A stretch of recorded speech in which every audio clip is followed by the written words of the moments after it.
Right now at 6, a unanimous verdict for a man on trial a second time for a deadly road rage case in Portland. Justice was done today, and I am so grateful to these jurors for seeing the truth. Then, why a private school principal is now on leave after a complaint about racism sparked a controversy. It was all because we stood up for our child, and it was simply retaliation and a grotesque abuse of power. Plus, an empty house turns into a neighborhood nightmare. People on drugs with guns and stuff, you never know. It's just a couple walls in between us. What police found when they raided a Northeast Portland home squatters had taken over. And later in sports, what the red-hot Portland Timbers are saying about their matchup against San Jose as two of the league's highest-scoring clubs get ready to take the pitch.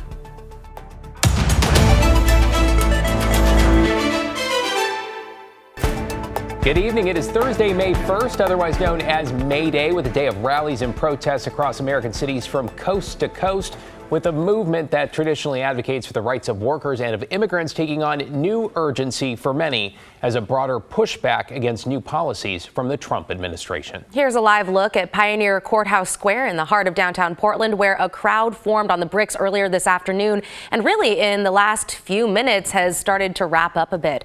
Our Alma McCarty is on the ground in the square. Alma, give us a rundown of what you've seen and heard in your time out there. Yeah, Christine, out here there were so many people just 15 minutes or so ago in the square on these steps, listening to a lot of speakers who got up and had impassioned things to say. They were, of course, out here protesting the typical May Day things like workers' rights for, immigrants. However, they were also out here to protest the Trump administration and, of course, those policies. Now, Portlanders, they are often known for protesting, but they were not the only ones speaking out. Organizers of this event today say that they were joining demonstrations across 600 cities nationwide. They are frustrated, they're angry, they're heartbroken. They tell me over what the Trump administration has done over the last 100 days. Now, people who previously haven't protested or haven't been involved in this way did feel compelled to participate, and several tell me it is not their first demonstration since the president took office, and it won't be their last. I had to go back to get involved. It gives me some hope, but I have a suspicion it's going to get uglier before it gets better. This is our country, and we have to stand up to fight. And our friends and neighbors who are immigrants and who are marginalized, it's not safe for them. And it is safe for me. So I'm going to be here. Now, of course, this was not the only event that took place today, so we will have more on this event, on those events, coming up tonight at 11. David, Christine, back to you. Alma McCarty downtown tonight. Thank you, Alma. In your headlines, after a mistrial in December, today a second jury found Jeffrey Hammond guilty of murder and attempted murder in a road rage shooting in downtown Portland. Hammond was working as an Uber driver when he shot and killed Ryan Martin, who confronted him over a parking in October of 2023. He also shot a bystander, Sam Gomez, who was recording the scene with his phone. Hammond turned himself in and argued that it was self-defense. But today, the jurors unanimously found him guilty on both felonies. And watching them testify and sob about what they saw, watching jurors sob as they gave their verdict, it just shows how brutal and how horrific this incident was. Hammond is scheduled to be sentenced in June. Portland police have identified the man who was shot and killed near the South Waterfront over the weekend. 44-year-old Joshua Manahan of Portland was found shot near South Harbor Drive, in Harrison Street. He was taken to the hospital where he later died. No word from authorities on any suspects or arrests. In Clark County, the sheriff's office says the former interim chief of the Cowlitz Tribal Police, who died by suicide last week, was under investigation for alleged sex crimes against a minor. Charles Gardner was found dead inside a car last Wednesday after what was reported as a burglary in Vancouver. Today, the Clark County sheriff said it was not a burglary, and the 911 caller said they got into a fight with Gardner after discovering him in their home. Investigators have not released details about the alleged sex crimes. That is being investigated separately. And a Multnomah County jury says Pacific Corp must pay an additional $19 million in damages to 9 people affected by the 2020 Labor Day wildfires. Pacific Corp widely expected to appeal here at that verdict, which came in one of several mini trials that are part of a multi-billion-dollar class action lawsuit against the utility. In 2023, a jury found Pacific Corp liable in part for 4 of the major wildfires because it did not de-energize its lines before the Labor Day windstorm, but a Department of Forestry report in March concluded Pacific Corp was not responsible for spreading the fire in the Santiam Canyon. Matt? All right, David, thanks very much. We'll start at the Oregon coast right now. Not a cloud in the sky. And, of course, one of the cooler places in Oregon at 58 degrees there right now. But today, in the valleys, we all climbed into the 80s, at least most of us did. 83 in Portland makes today our warmest day of the year so far. Medford made 86, so did Roseburg. Those were the 2 hot spots in the state. Now, we look at what's happening tomorrow. We'll make it up to about 74 as we begin to cool things down just a bit. And eventually some showers will roll in tomorrow night. More on that later. David? Sounds great. Thank you, Matt.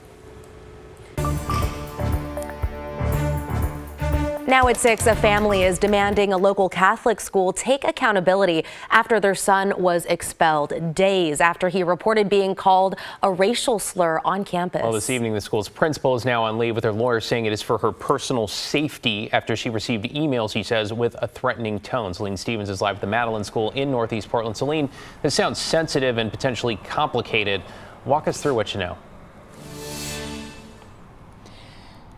David, Christine, so Principal Tressa Rass' attorney informed me today that she was put on leave Wednesday, and now the vice principal is going to be taking over her duties here at the Madeline School. So this all came to a head after parents of a 4th grader say that their son was called a racial slur on school grounds at the end of March. They then went to the school the same day to address this and figure out next steps, and then the principal called 911 on them. Just 3 days later, their son was then expelled. As a Black person, we all remember the first time that word was directed at us, and so we knew that pain. March 31st, Karis Stoudemire Phillips and her husband Mike Phillips received a phone call from the Madeline School. That our son had heard, and the N-word had been targeted towards him.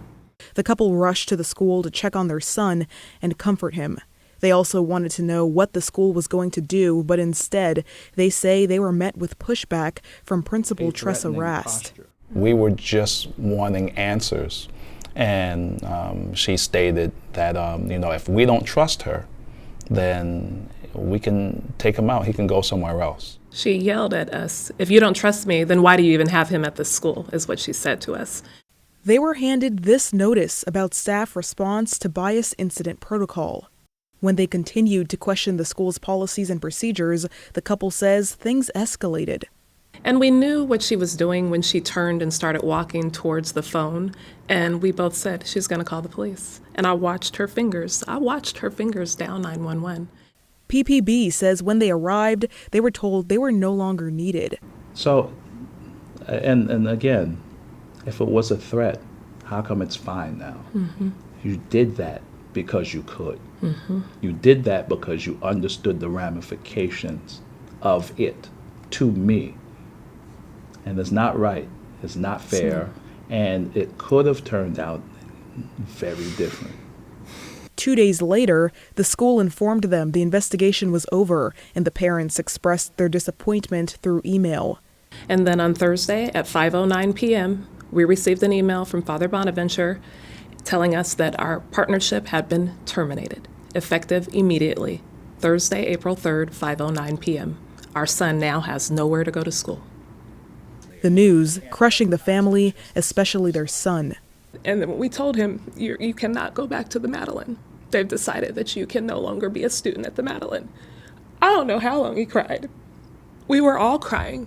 She says the school cited a violation of Parent Conduct Code.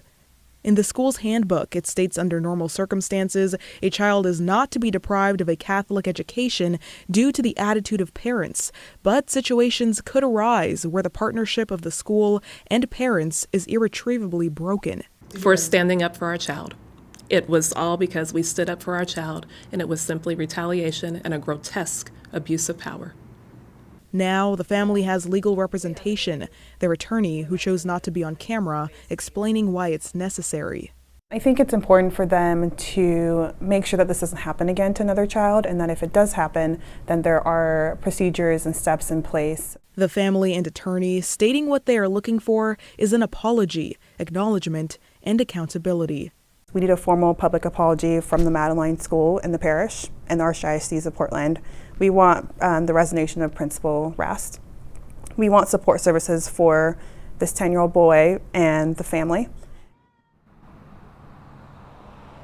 I reached out to the Archdiocese of Portland, Reverend Bonaventure Rummel, and Principal Rast for comment on this incident, as well as to understand why their son was expelled. However, I only heard back from Rast's attorney. Now, the family says they had another son who also attended the school who experienced microaggressions and other smaller instances, but nothing ever to this scale before.